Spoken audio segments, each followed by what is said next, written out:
Bonjour tout le monde.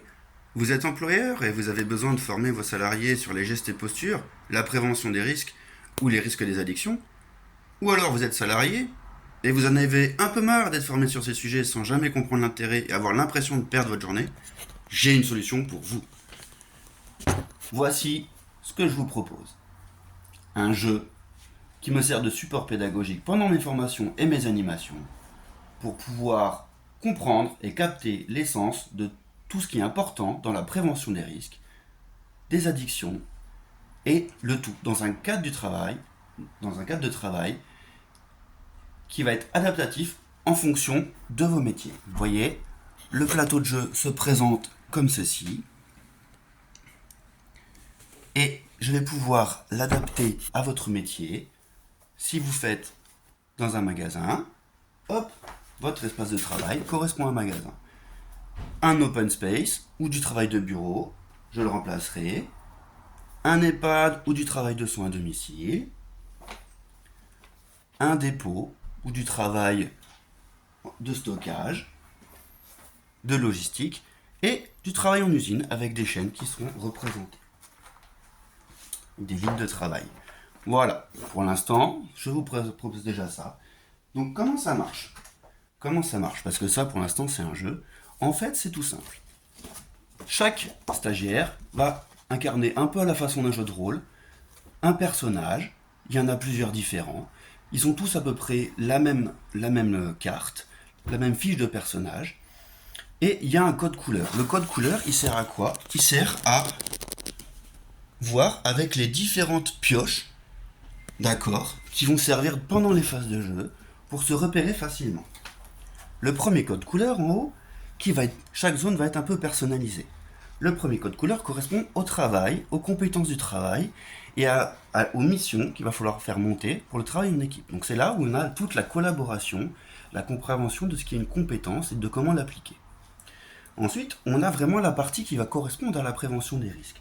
Toute cette partie orange là, c'est ce que j'appelle des indicateurs de santé qui vont bouger en fonction des événements qui vont se passer pendant les phases de jeu. Et c'est là où on va avoir des échanges et pouvoir préciser beaucoup de choses sur les termes de prévention des risques et sur comment bien les mettre en place dans le cadre du travail, au quotidien. Et on a en vert la petite partie qui correspond aux addictions. Donc comment ça se passe ? Et chaque joueur va prendre sa fiche avec des compétences personnalisées, des fragilités ou des résistances par rapport à certains types d'accidents ou d'événements.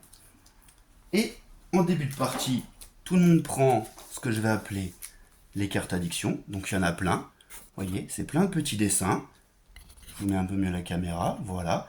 Plein de petits dessins qui vont correspondre à des choses qui vont nous faire penser à des addictions. Donc on va essayer de définir déjà ce que c'est que ça. Et ces cartes vont rester avec la carte du joueur pour toute la phase, toute la journée de formation. À chaque tour, il y aura un tableau avec un jet de dés à faire pour voir ce qui se passe au niveau des addictions. Voilà pour cette partie-là. Il y a déjà beaucoup de choses à en dire, ça prend un peu de temps, et c'est surtout très important de savoir de quoi on parle, pour comment bien s'en protéger, encore plus dans un cadre professionnel, mais d'une manière générale pour sa vie.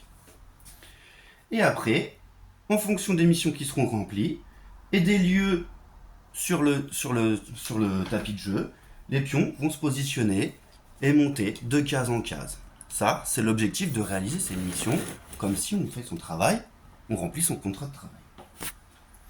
Et on a plusieurs pioches, des missions complémentaires qui vont servir pour le travail en équipe, où en piochant tous les tours, l'équipe va devoir gérer, en plus de ses missions principales, de chacun qui aura sa mission principale, des missions qui vont se cumuler et il faudra toutes les gérer dans la journée, comme une journée de travail normale. Et on a plein de petites cartes qui vont correspondre à des événements qui vont modifier votre planning au cours de journée et à de la prévention des risques parce qu'il va arriver des petits accidents, même si le mot accident n'existe pas, comme vous le savez bien, en termes de préventeur. Mais là, pour l'instant, on en parle comme ça.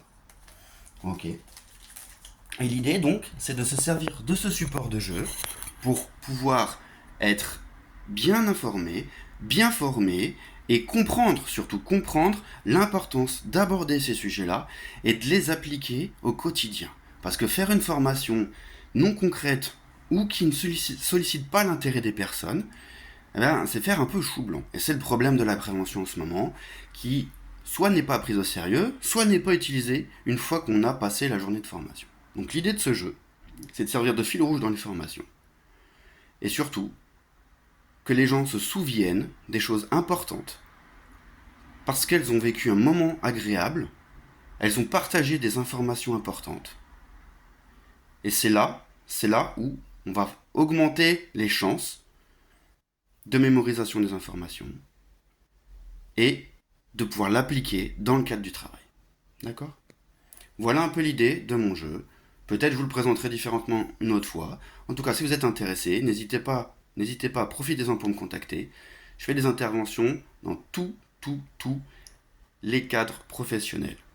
Je peux adapter les pioches avec du jeu, avec des termes plus précis en fonction de chaque secteur professionnel, pour être plus concret et aborder les sujets plus précisément. En sachant que comme ce support est un fil rouge, forcément, il y a des moments où je vais passer un peu sur un PowerPoint, il y a des moments où je vais mettre une vidéo, il y a des moments où je vais faire un quiz, et on revient et on continue la phase de jeu jusqu'à la fin de la journée, où il y a un petit quiz final, et surtout avant, il y a une conclusion de quel est le ratio de l'équipe au niveau du nombre de missions effectuées, le nombre de missions qui auraient dû être effectuées au maximum, et aussi tous les indicateurs de santé qui ne sont pas à zéro. Toutes les blessures physiques, psychologiques, fatigue, vie sociale, qui ont été accumulées lors de la journée de travail. Et on fait un peu le point là-dessus, avec des statistiques et des chiffres. Voilà, pensez-y, sinon ça va faire comme sur mon t-shirt, vos salariés ils vont vous dire non, c'est toi qui le fais.